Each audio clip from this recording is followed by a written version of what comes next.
Hello guys, ഇന്നൊരു simple get ready with me ആണ് കേട്ടോ. അപ്പോൾ എൻ്റെ എൻറോൾമെൻറ്റ് ഡേ ആയിരുന്നു. അപ്പോൾ ഞാൻ അന്ന് വിചാരിച്ചു ഒരു ഗെറ്റ് റെഡി വിത്ത് മീ എടുക്കാമെന്ന്.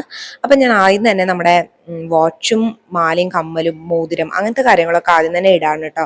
കാരണം കുറേ ടൈം പോകണ്ടെന്ന് വിചാരിച്ച് വേഗം തന്നെ ഇത് കിട്ടു. പിന്നെ നമ്മൾ മുടിയൊക്കെ ഒന്ന് പുട്ടപ്പ് ചെയ്തു. കാരണം ഈ ഒരു ഔട്ട്ഫിറ്റ് കാര്യങ്ങൾക്കൊക്കെ ഒന്ന് ഒരു ഫോർമൽ ലുക്ക് കിട്ടിക്കോട്ടെ എന്ന് വിചാരിച്ചിട്ട് പിന്നെ ഒരു ക്രീം പരട്ടി കേട്ടോ. ആദ്യം തന്നെ ഒരു ക്രീം അപ്ലൈ ചെയ്തു. പിന്നെ നമ്മളുടെ കൺസീലർ വെച്ചൊന്ന് മാർക്കുകളൊക്കെ ഒന്ന് ഹൈഡ് ചെയ്യാൻ വേണ്ടിയിട്ട് കൺസീലർ അപ്ലൈ ചെയ്തു. പിന്നെ കോമ്പാക്റ്റ്, പിന്നെ നമ്മുടെ യൂഷ്വൽ ആയിട്ടുള്ള കാജലും ഐലൈനർ ഒക്കെ അപ്ലൈ ചെയ്തു. ഐബ്രോസ് ഒന്ന് ഫില്ല് ചെയ്തു. പിന്നെന്താണ്, പിന്നെ ഞാൻ പൊട്ടൊക്കെ ഒന്ന് വെച്ച് കൊടുത്തു കേട്ടോ. ലാസ്റ്റ് ഞാൻ പൊട്ട് മറന്നുപോയതാണ്.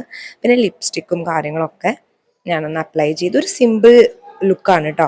കാരണം ഇതൊരു ഫോർമൽ ലുക്ക് ആയതുകൊണ്ട് കുറേ ഭയങ്കര മേക്കപ്പ് ഒന്നും ഞാൻ പ്രിഫർ ചെയ്യുന്നില്ല കേട്ടോ. അപ്പോൾ സിമ്പിളായിട്ടൊന്ന് ജസ്റ്റ് ഒന്ന് റെഡിയായി. ഫൈനൽ ലുക്ക് ഇതാണ് കേട്ടോ.